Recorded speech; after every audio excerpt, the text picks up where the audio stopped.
Dan, we have a lot to start with as it's related to Jerod Mayo's comments from Sunday when, after the Patriots lost against the Jags, he said that we have a soft football team across the board. And you've had a chance to talk to a lot of the players in the locker room. How have they responded to that comment? Well, I think there's been mixed emotions about it, Joe. I think that's the unique part of what we're seeing here is that some players were, maybe offended by it initially when they heard it, but it wasn't any different than Jerod Mayo saying it to the entire team after the game. And other players were like Keon White saying, yeah, I mean, he's got a point. I've been called worse by middle school coaches, growing up than soft.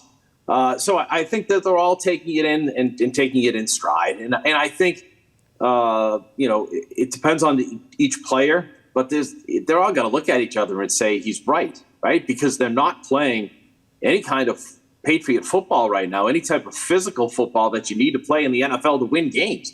I mean, it was just a walkover. And even Devon Godchaux was talking about the fact that, you had a team that ran on you 16 straight times, basically lined up and said, beat us. And the Patriots couldn't. They couldn't even compete with them. So I think there's an embarrassment to it.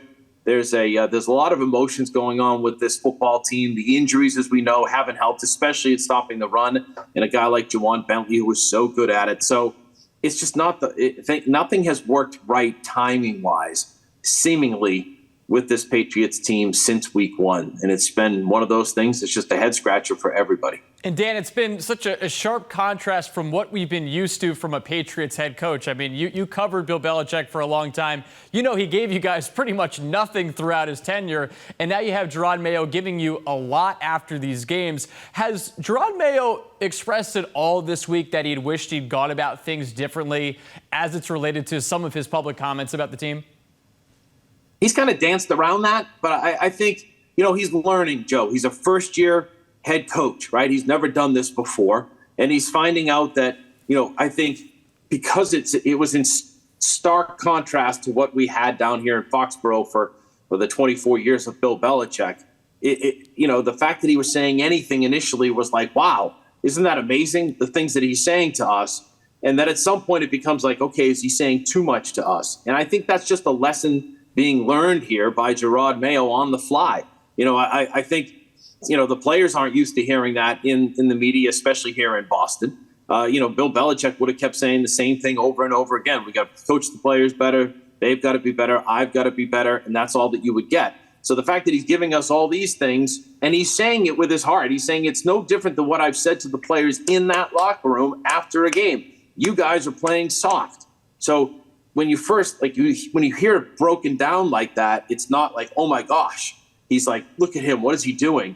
It's just the way it is now in professional sports. It's just got to be careful with the egos and the attitudes and the players. And for me, the one thing I'd like to see or like to know is maybe how much is Jerod doing that one-on-one with guys? How much is he going to certain players and saying, Christian Gonzalez, I need this out of you. Devon Godchaux, you're a respected leader. I need this out of you. That's the things that we don't know that's kind of fallen into this mix here. Plus social media with the platform the players have doesn't help in this day and age too. So again, it's all like a tornado of things have come together here to cause the issues down here in Foxborough. And the other thing is they're losing, Joe, right? They've had a 6-game losing streak. That doesn't help anybody. And we'll see if they can stop the bleeding against the Jets, a team they haven't lost to twice in a season since 2000. It's hard to believe it was that long ago, but as we were talking about before we hopped on, it makes sense considering, of course, there was a 20-year dynasty run. You mentioned the injuries. 7 players didn't practice yesterday.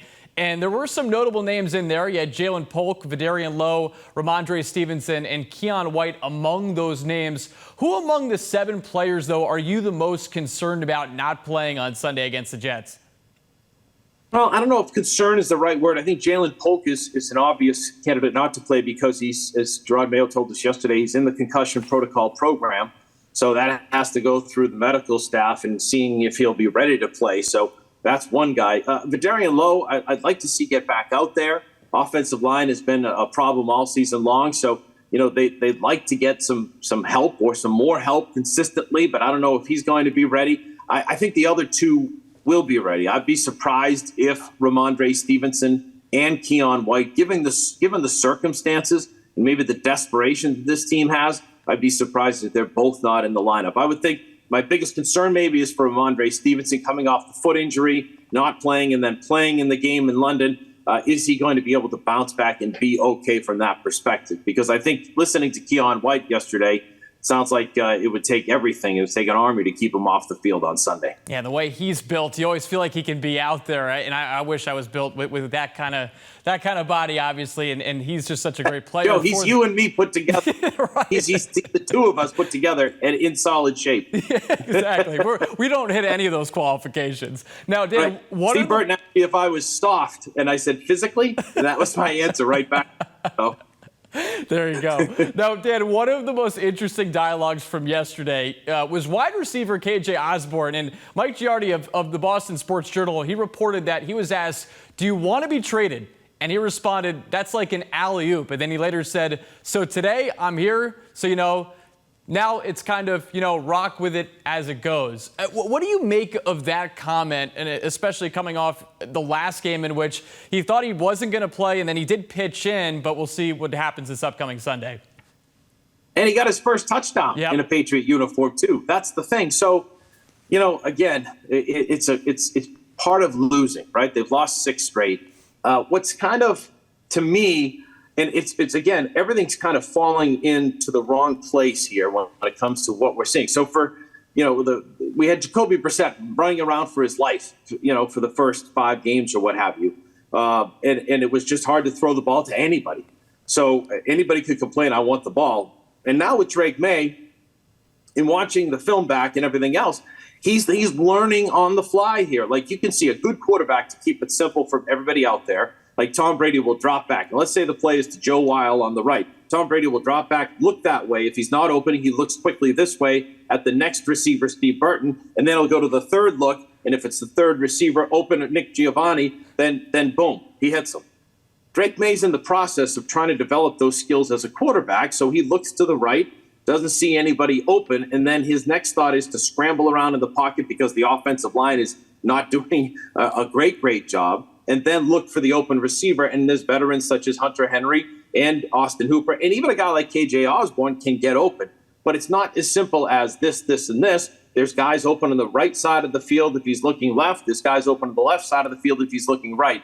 So I want to keep that as simple as possible, Joe, but I think it's just frustration from the wide receiver core group, as you see, but they haven't gotten open all the time either. So there's a lot of things going on here, and it's also the development of Drake Maye. And Drake Maye even admitted that yesterday, saying, we have veteran tight ends that I can count on. They know what to do in situations where he's scrambling and things like that, which we've seen with Hunter Henry, who had a great game the other day. So I think it's all part of it. So any wide receiver, young wide receiver, if it was Tom Brady, he would sit there and say to KJ Osborne, you get open, I'll get you the ball. We're not there yet with Drake Maye. So if I'm Jerod Mayo, if I'm Alex Van Pelt, I'm sitting there saying to those guys as a group, just hang in there with me. We're making progress as an offense. We're not the problem right now.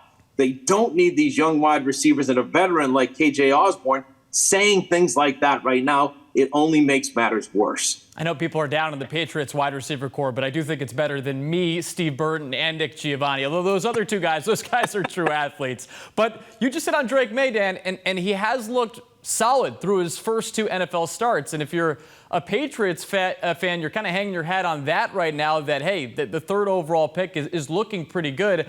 But I'm curious, what are the players in the locker room saying about Drake Maye after 2 NFL starts?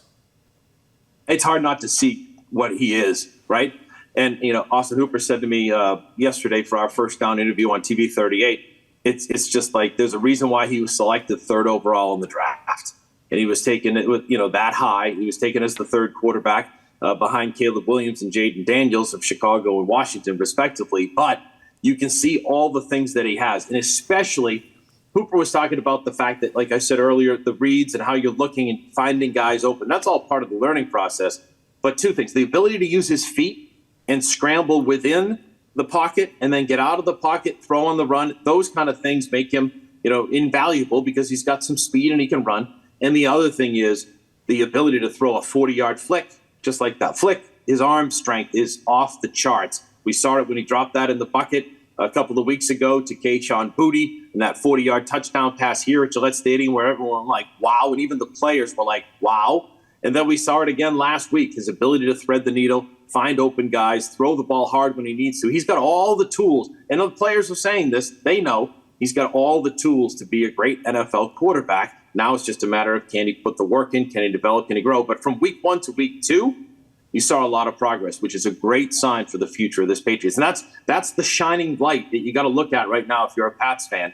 Nothing else matters. Yes, winning it's all about winning in the NFL, but the development of this kid is what you're going to watch here down the stretch and for the next several years. It's everything to this franchise. And now this Sunday, Drake Maye makes his first career start against the Jets. He had a chance to get a little bit of run at MetLife Stadium against New York back in that Week 3 game. But Dan, how does this club feel going up against a New York Jets team that in their own right is reeling right now and trying to figure out their own identity with Aaron Rodgers leading the way? Well, the only thing you hope is that, maybe Rodgers is banged up more than he's leading on to. I think he was active with a hamstring injury to the report this week or yesterday. Because he tore them apart in that first game on Thursday night in Week 3. It was 24-3, but it felt like it was 48-3 the way the game went. Remember, he was moving around. He was getting out of the pocket, throwing on the run, making all these completions. And now he's had, in the addition of Devontae Adams, a number 1 type of wide receiver to go along with Garrett Wilson and what they have as far as a wide receiving core. So they already run the ball well with Breece Hall and Braylon Allen. So I'm nervous as heck if I'm a Patriots fan, and especially the way this defense has played. This is a tough matchup for them if Aaron Rodgers is healthy. So I just see it as being hard, and then that defense will hit. They'll pin their ears back. If the Pats can't run the football, which they haven't been able to, it's going to be a long night for Drake Maye and that offense. And the other thing, too, Joe, is think about it. Jerod Mayo wasn't wrong, right? Any good team fundamentally, and Bill Belichick, whether, if you think he's taking a shot at Jerod or whatever, but he's also backed it, and Tom Brady did this week. The signs of a good team. Can they run the ball? Can they defend the run? And can they cover kicks and special teams? And this team hasn't been able to do that. It's been like 6 straight games where they're over 100 yards running up and down the field on this Patriots team. So if they can't do those things and they can't run the ball and defend the run, they're in a lot of trouble here against this Jets team. And Dan, I've been tempted, and I have done so in our predictions, pick the Patriots for a couple of the games this year. Are you picking them for this one, or are you leaning Jets, at least coming into it, if Aaron Rodgers is healthy? Are you ready for this, Joe? I'm ready. I am never picking the Patriots again. There you have it. And honestly, I might be falling right in line with that after I've been burned a couple times. Right. And just until they show me something, I'm not picking them. Just because when you think, like this week, they're cornered into a wall. Everything's falling. The sky's falling all around them. Go out and play. Go out, play the game. Have fun. Hit. Do all those kind of things. Just take it right to them.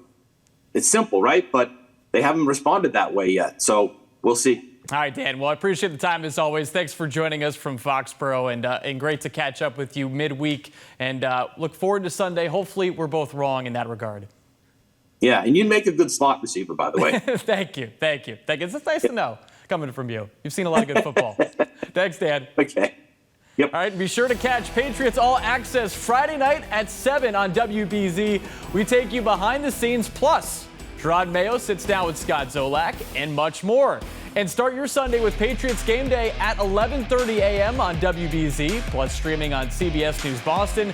Pats and Jets kick off at 1, also on WBZ. After the game, turn right here to TV 38 for the 5th quarter postgame show.